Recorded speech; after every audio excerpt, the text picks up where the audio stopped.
सत्ता में आते हैं इसी के साथ भी आते हैं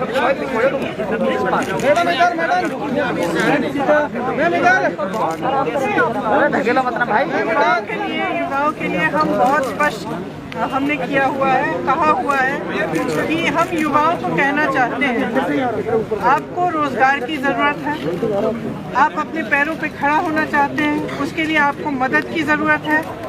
आपकी जिम्मेदारी है कि इस चुनाव में आप उन मुद्दों पर चर्चा कराएं जो आपके मतलब के मुद्दे हैं।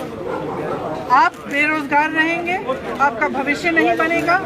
तमाम पॉलिटिकल जो पार्टीज हैं, जो राजनीतिक दल हैं, सिर्फ इधर उधर की बातें करेंगी, आपके भविष्य की बात नहीं कर रहे हैं, आपके विकास की बात नहीं कर रहे हैं। हम कह रहे हैं कि विकास की बात होनी चाहिए।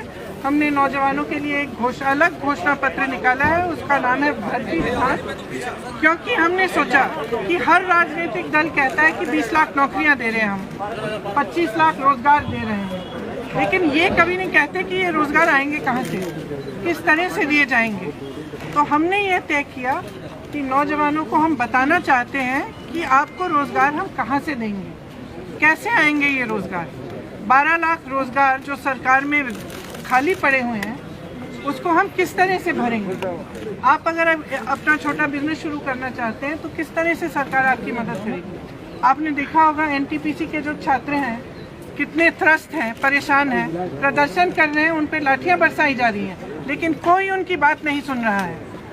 2 सालों से मैं यूपी में काम कर रही हूँ, मैंने बार बार देखा है कि जब ये टेस्ट आते हैं, जब ये भर्ती के जो एग्ज़ाम होते हैं, या तो रद्द हो जाते हैं, या तो पेपर लीक हो जाता है, या फिर एग्ज़ाम के बाद कट ऑफ चेंज हो जाता है। और तमाम ऐसे स्टूडेंट्स हैं, ऐसे नौजवान हैं जिनके करियर बर्बाद हो चुके हैं, जो 5-5, 6-6 सालों से इंतज़ार कर रहे हैं इस आशा में कि मैंने एग्ज़ाम दिया मुझे नौकरी मिलेगी, और बार बार घोटाले करे जा रहे हैं, बार बार उनको त्रस्त किया जा रहा है। जब वो आवाज़ उठाते हैं उनको आप पीटते हैं। तो हमने उनके लिए खास इस भर्ती विधान में हमने लिखा है कि हम इन चीज़ों को दूर कैसे करेंगे, इन समस्याओं को हल करने के लिए हम क्या करना चाहते हैं कि हम एक स्पेशल रिक्रूटमेंट कमीशन बनाना चाहते हैं जो इन समस्याओं को समझे और इनको सुलझाने का काम करे, कि हम निःशुल्क ये एग्ज़ाम निःशुल्क कराएंगे।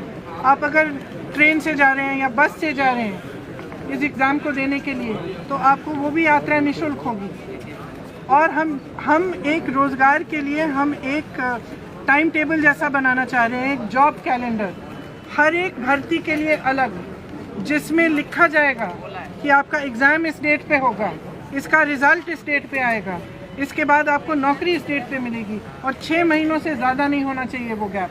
आज एग्ज़ाम और रिज़ल्ट में 1.5 साल का गैप है, बताइए कैसे हो सकता है, कैसे हो सकता है। और आप सोच रहे हैं कि नौजवान त्रस्त नहीं होगा, दुखी नहीं होगा, और आप उनकी बात नहीं सुन रहे हैं, उनको मार रहे हैं, पीट रहे हैं, जेल में डाल रहे हैं, उनका करियर ख़त्म कर रहे हैं, उन पे ऐसी ऐसी धाराएं लगा रहे हैं कि वो जेल चले जाते हैं, बाद में यूनिवर्सिटी नहीं जा सकते हैं। तो हम कह रहे हैं कि हम समझ रहे हैं कि ये आपकी समस्याएं हैं, इसको सुलझाने के लिए, इनको सुलझाने के लिए हमने एक पूरा विधान बनाया है। इसको पढ़िए, ऑनलाइन भी पढ़िए, और जहाँ से भी आपको ये उपलब्ध हो सकता है आप उसको देख के पढ़िए, क्योंकि हम ठोस बात कर रहे हैं, हम इधर उधर की बातें नहीं कर रहे हैं। हम कह रहे हैं कि चुनाव असली मुद्दों पे लड़ा जाना चाहिए, विकास पे लड़ा जाना चाहिए। आपके मोहल्ले में नल क्यों नहीं है, पानी नहीं है, बिजली क्यों नहीं है, सड़क नहीं है, आपको रोज़गार क्यों नहीं मिल रहा है, आपकी शिक्षा में आपका बजट क्या है, आप 80%, 20% की बातें कर रहे हैं। आप ये क्यों नहीं कह रहे हैं कि कितने प्रतिशत बेरोजगार बैठे हुए हैं उत्तर प्रदेश में। आप ये क्यों नहीं कह रहे हैं कि शिक्षा का जो बजट में आपने जितने प्रतिशत पैसे आपने खर्चे हैं वो पहले से कम हो गए हैं, ये क्यों नहीं कह रहे हैं। आप ये क्यों नहीं कह रहे हैं कि आप कितने प्रतिशत आप खर्चेंगे सेहत के लिए, सेहत की सुविधाएं के लिए। तो हम कह रहे हैं कि इन बातों पर चुनाव लड़ा जाना चाहिए, और हम कह रहे हैं ये इससे सिर्फ राजनीतिक दलों का फायदा होता है, जातिवाद और सांप्रदायिकता को फैलाने से सिर्फ राजनीतिक दलों का, पब्लिक का कोई फायदा नहीं है इसमें। पब्लिक का फायदा इसमें है कि हर नेता को पब्लिक जवाबदेह बनाए, पब्लिक पूछे कि हमारे ये काम क्यों नहीं किया है। अगर आप काम नहीं करेंगे तो हमारा वोट आपको नहीं मिलेगा। तो मैं आप सबसे आग्रह करना चाहती हूँ, सारे नौजवानों से, उत्तर प्रदेश की नौजवानों से, महिलाओं से, सबसे आग्रह करना चाहती हूँ कि आप इस चुनाव को अपने बारे में बनाइए। आपका विकास कैसे होगा, आपका भविष्य मजबूत कैसे होगा, आपको रोजगार कैसे मिलेंगे, आपको अपने पैरों पर खड़ा करने के लिए सरकार किस तरह से मदद करेगी, ये पूछिए और जवाबदेही बनाइए इन लोगों को जो आपको गुमराह कर रहे हैं। पिछली बार जब भूपेश सर आए थे डोर टू डोर कैंपेन करने, तो उनके खिलाफ मुकदमा हो गया। कांग्रेस जहाँ जहाँ कैंपेन कर रही है वहाँ उनके खिलाफ FIR करिए। बहुत ऐसे में अब आप भी आई हैं, तो आप क्या ये मेंटली प्रिपेयर हैं इस चीज को लेकर? देखिए, जब से मैं उत्तर प्रदेश में काम कर रही हूँ तो मैं पूरी तरह से मेंटली प्रिपेयर हूँ। मुकदमे करिए, हिरासत में ले लीजिए, जेल में डाल दीजिए, क्या होगा? हम तो लड़ते रहेंगे। प्रियंका जी, ये हमारा संघर्ष है। बड़ा चुनौती स्वीकार किया है अपने पहले ही कैंपेनिंग में। पंकज सिंह यहाँ से विधायक हैं और रक्षा मंत्री के बेटे हैं। ये लड़की पंखुड़ी यहाँ रहती है, यहाँ की समस्याओं को समझती है। आज से नहीं, चुनाव के समय से नहीं, ये महीनों से हर जने के लिए अवेलेबल होती है, उपलब्ध होती है कि आप फोन करिए, फोन उठाती है, जाती है, सबसे मिलती है, सबकी समस्याओं को समझती है। आप देखिए, ये जीतेगी क्योंकि जनता त्रस्त है। यहाँ नोएडा की परेशान है, सारे ग्रुप्स परेशान हैं, कोई सुनवाई नहीं है उनकी। वो कह रहे हैं कि विधायक को तो हम देखते ही नहीं है, अब बसों पे उनका विज्ञापन देख रहे हैं, लेकिन उनका चेहरा हम सिर्फ बसों पर देखते हैं। लेकिन ये लड़की तो यहाँ रहती है, संघर्ष करने वाली लड़की है। इसके छोटे छोटे बच्चे हैं, तब भी ये कोरोना के समय इसने सबसे ज्यादा काम किया है, इसीलिए इसको टिकट मिला है। मैम, इस बार कितनी बड़ी चुनौतियां हैं, कितनी सीटों का टारगेट है यूपी में? 403 सीट लड़ रही है कांग्रेस, मेरे ख्याल से 3 दशकों के बाद। तो मेरे ख्याल से बहुत बड़ी बात है और हम हर सीट पे संघर्ष करेंगे और हर सीट पे लड़ेंगे। लड़की हूँ, लड़ सकती हूँ, आपने नारा दिया, उसके बावजूद भी महिलाएं सुरक्षित नहीं है यूपी में। मैम, इसके बारे में इसीलिए तो मैं कह रही हूँ कि महिला समझिए। सब महिलाओं को मैं कहती हूँ, आप भी महिलाएं हैं, आप समझिए कि आप में कितनी शक्ति है।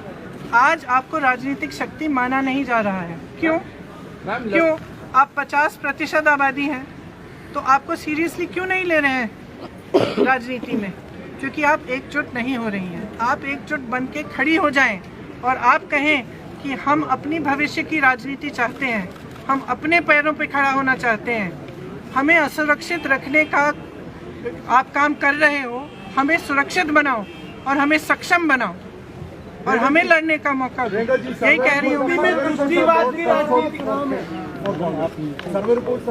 That's okay. So what? We are fighting. You're fighting. Yes, we are fighting. विपक्ष आपको सुनने से आक्रमण कर रहा है। हाँ? इस पे विपक्ष आपको करने सुनने से दीजिए आक्रमण कर रहा ना, है। करने दीजिए ना। हम तो लड़ रहे हैं, हम हर सीट पे लड़ रहे हैं, हम संघर्ष कर रहे हैं और हम करेंगे और आगे भी करेंगे। यूपी में सबसे ज्यादा तुष्टिवाद की राजनीति सक्रिय है, इस पे आपका क्या प्रतिक्रिया? अभी तो मैंने पूरा लेक्चर दिया उस पे।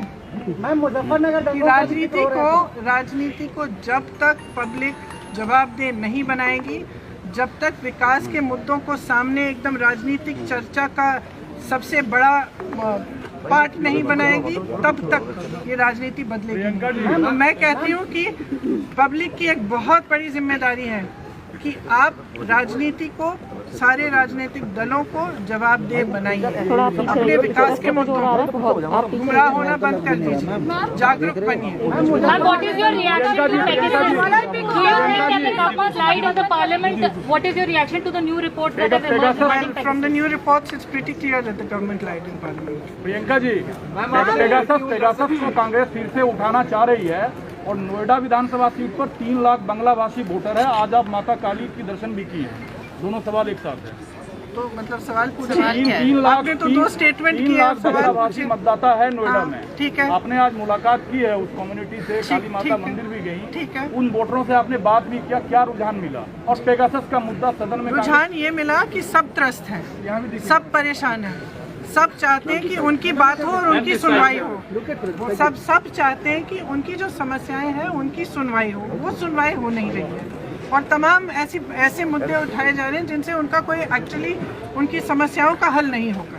तो सब चाह रहे हैं कि अपनी समस्याओं पर ये चुनाव लड़ा जाए और जो उनके लिए, जो जैसे मैंने कहा, पंखुड़ी जी यहाँ हैं, यहाँ रहती हैं, जब इनको बुलाए तो वो आती हैं। उनको इस तरह का एक उम्मीदवार चाहिए, उनको इस तरह का प्रतिनिधित्व चाहिए। थैंक यू, धन्यवाद।